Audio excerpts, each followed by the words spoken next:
My aim is to give you a whistle-stop tour of mental health in a university setting, but particularly from the focus of head of counselling in University of Galway. Okay, yeah. So just move on. Yeah.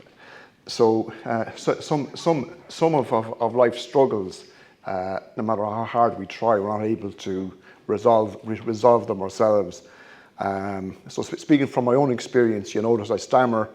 I stammered very severely for most of my life, and still can. When I was 50, I gave myself a birthday present of speech and language therapy with HSE South that had a major component of psychotherapy.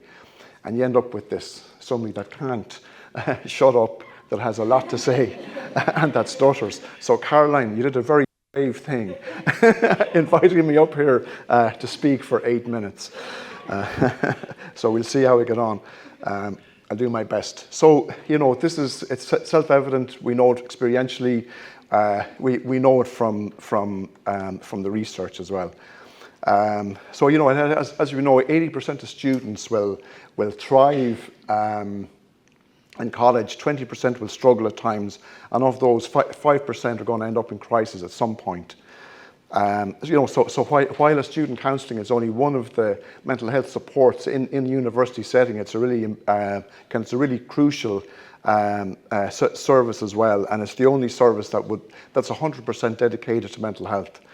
And so I believe that it's really important then that a student counselling service will have influence in where funding for mental health goes in policy making, because otherwise we can end up with avoidable mistakes, like, for example, a policy or procedure that isn't trauma informed, or a policy around suicide prevention or postvention, that isn't informed by best practice.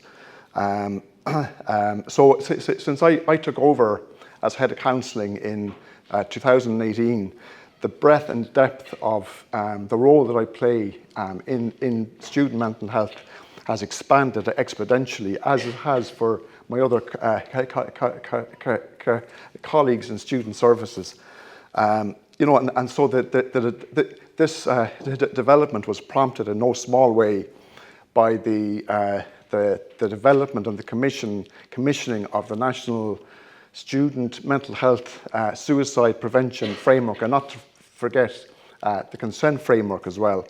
And so we owe a big debt of gratitude, I think, to the HEA for funding that and for continuing to fund its implementation, and also to NOSP and the HSE for particularly for their input in funding the CAMS training for counsellors, because that's been, from my experience, that's been a game changer for counsellors, and particularly for heads of counselling. We don't get all those knocks on the door, and I'm guessing that that there aren't as many students showing up in A&E and so on.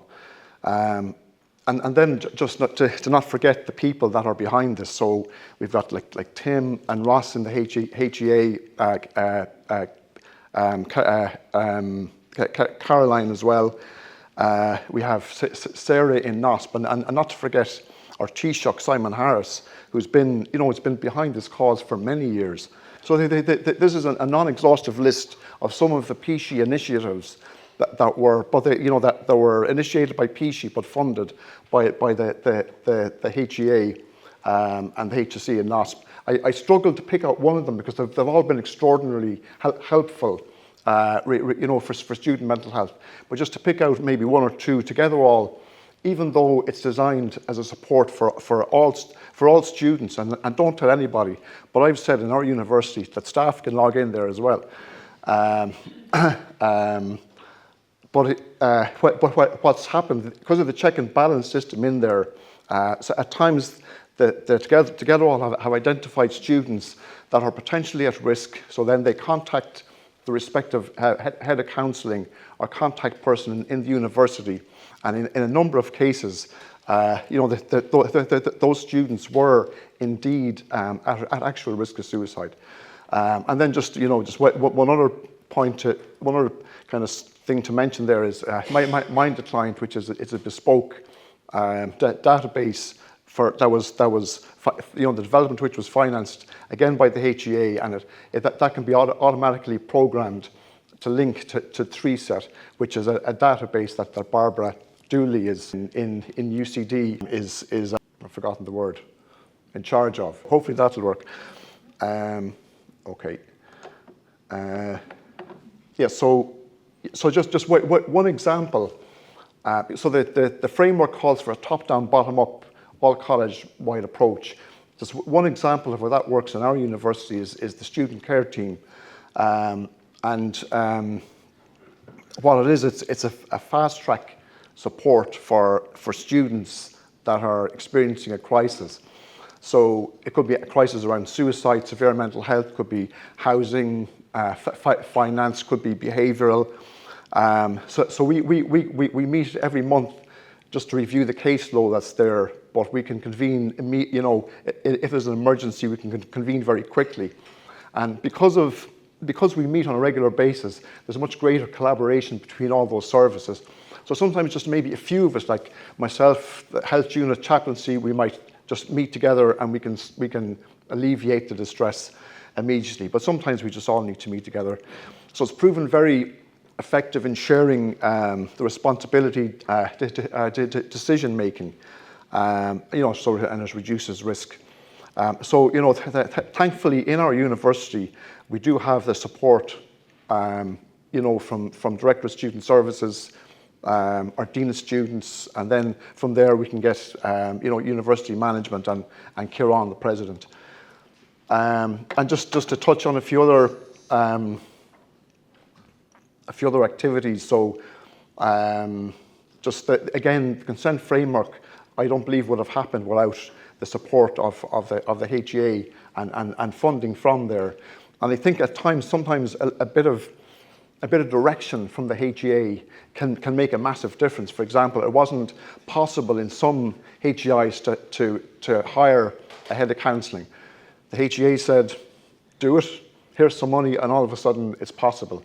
So maybe some more directions around some of the goals that some of the shared goals we would have might be helpful.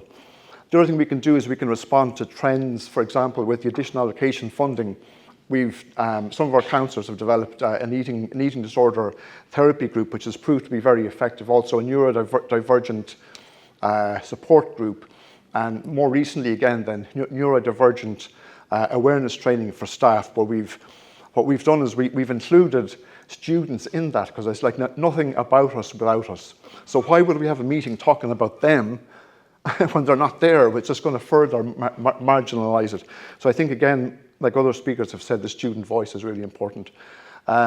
So just, I'm almost there. So we're in our university, we're in a good position because we're reviewing the student success strategy, the university strategic plan, and we have an opportunity to align that along with the framework and also Healthy Campus. And I suppose just, I think, I suppose I believe the way forward with this is curricular infusion. So if we embed well-being into the curriculum, so that includes like self-awareness, awareness of other, empathy, like the previous speaker spoke about, sports, volunteering, societies, group work, peer-assisted learning. All of those things foster belonging. And we know that connection with others is the biggest predictor of mental well-being, more so than mental illness is a predictor of poor mental well-being. So any opportunities that we can to create opportunities for students to meet each other and make friends, I think is probably really a good goal.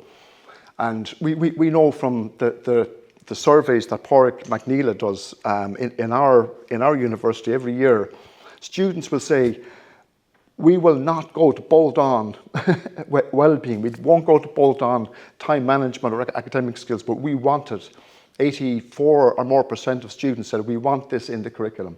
And so I think I think if that doesn't happen, I'd be afraid that in 5 years' time we're going to be here talking about the same things, which would be a shame. So finally, and I move forward. Yeah, just to get back to this. So finally, funding. So you know, HEI colleagues in our university, in student services, in HR, procurement, academia, we are flat out. Just so as you know. And I don't think I'm telling lies here. So if we're going to be realistic about implementing Healthy Campus, it's going to take more resourcing, both for ourselves and also for academics. And if we want academics to be involved in well-being and to take up those pastoral care roles more than they already are, because most of them are doing it in addition to what they already do, no more than some of the rest of us. And it's not fair. Now, what I believe, there's a fund called the National Training Fund, and our president has spoken about it, and there's a 300 million shortfall of funding that should be going to HEIs and isn't. So maybe that could be called up. But I think I'm really optimistic. I think we're in a really good place, and I'm really, you know, look at what's happening here. One of the things that's not happening here, though, and I suppose is very telling, is that, you know, a lot of the senior leadership in our HEIs are not here. They're the ones that can really make those decisions and really put things in motion. So maybe that tells a lot. But just to finish with a quote from Spike Milligan, just give us one chance to prove that having too much money isn't going to make us happy. Thanks.